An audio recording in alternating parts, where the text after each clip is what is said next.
So ito yung yung sa Baliwag no, na-drop off natin. Binayaran tayo ng 250. So 191 lang yung shipping fee. So ayun, may tip si boss. Ayun, drop off naman. Ida-drop off naman natin yung booking number 1 natin sa San Rafael, Bulacan. So ayun mga kamotovlog.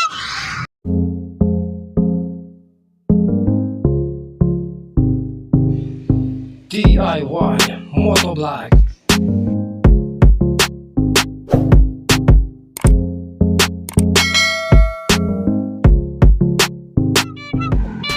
Good day mga kamotovlog no. Bali ngayon ay April 21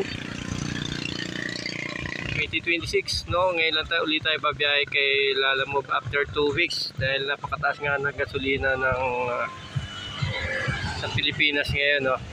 So halos wala tayong kikitain kung babiyahe tayo no. So ayan, yung unang huling biyahe natin ay noong April 6. Kakatanda ako na April 6. So bali puro priority yung naisakay natin nung araw na yun. At ang kinita lang natin ay 300 pesos. Then hindi pa full tank yung ating motor nung araw na yun no. Halos papunta na siya ng empty. So hindi talaga kikita dahil halos 100 pesos na yung gasolina ng time na yun. Ngayon bumaba na yung ating gasolina no. Nasa 81 pesos na siya mga kamotovlog.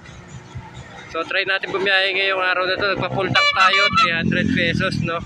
Yung full tank natin ngayon. Then meron na tayong dalawang booking. So yung first booking natin, Arayat to San Rafael, Bulacan. So 208 yung shipping fee niya. Duhat, prutas yung dadalhin natin mga kamotovlog. Then yung second booking natin ay Arayat papuntang Baliwag, Bulacan no. 191 yung shipping fee niya. So ayun, kulang-kulang 400 din yung ano natin, makukuha natin dito. So hindi natin mahanapan ng pangatlong booking mga kamotovlog no. So try natin kumuha mamaya pabalik ng Pampanga. So ayun, update ko kayo mga kamotovlog kung kikita pa tayo sa araw na ito. Na ang halaga ng ating gasolina ay nasa 81 pesos yung pinakamababa mga kamotovlog no. Ano pa siya, unleaded siya. So unleaded naman yung kinakarga natin sa ating M3. So ayun, update ko mga kamotovlog mamaya kung kumita pa tayo o hindi.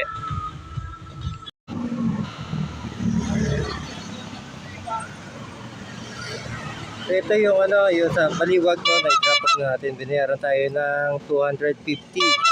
So 191 lang yung shipping fee. So ayun, may tip si boss. Ayun, drop off naman. Ida-drop off naman natin yung booking number 1 natin sa San Rafael, Bulacan. So ayun mga kamotovlog. So ayun mga kamotovlog na i-drop off na natin yung first booking natin dito sa San Rafael, Bulacan. So ayan, dito tayo sa drop off location.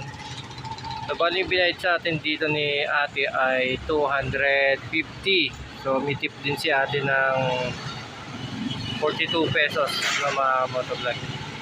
So ayun, 250. So bali nakaka 500 na tayo ngayong araw na ito no, sa dalawang booking natin. So hanap tayo ng pan third booking mga kamotovlog. Sana ganun lahat yung ating makuhang client sa araw na ito. So ayun, update ko mga kamotovlog. So ayun mga kamotovlog, minako tayong pan third booking dito. Tumambay lang tayo dito sa San Rafael, Bulacan. Kaso ano siya, San Ildefonso, Bulacan yung pick up point natin. 12 kilometers away dito papuntang Magalang, Pampanga no. So bali yung third booking natin, San Ildefonso, Bulacan papuntang Magalang, Pampanga. So bali yung shipping fee niya ay 391. So hanapan natin ito ng kasabay mga motovlog. Then update ko kayo pag na-pick up na natin ito mga motovlog.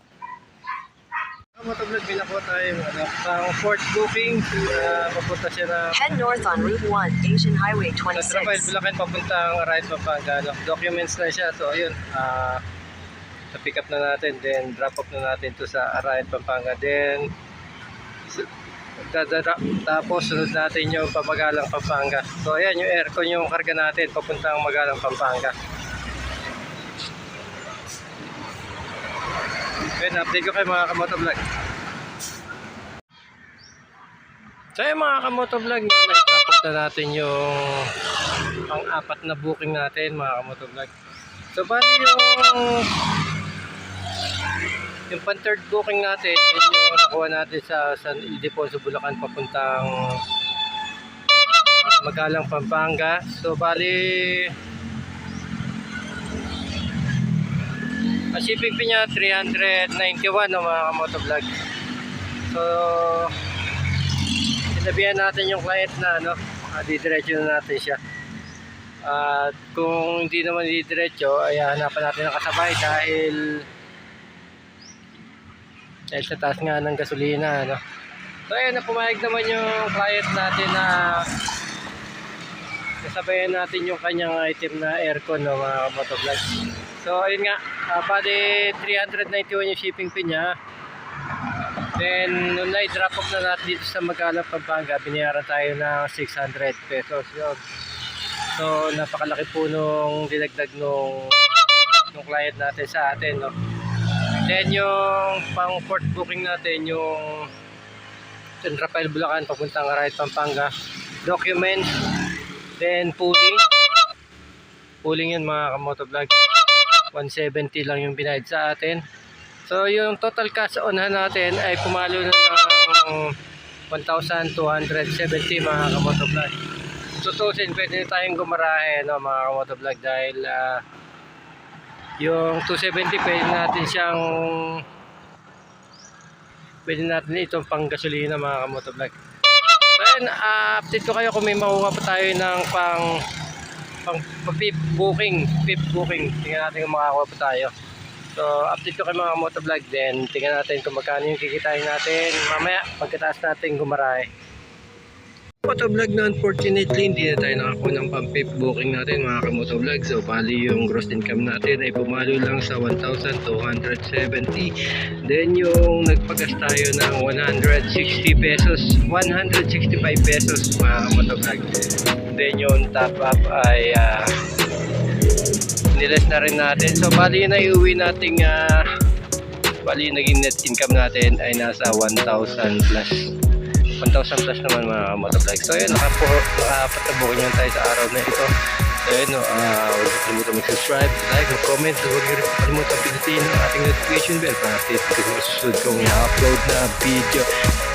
At isang paalala lang din mga motovlog, huwag kalimutan tumulong sa ating kapwa kung meron tayong kakanood ng mga motovlog.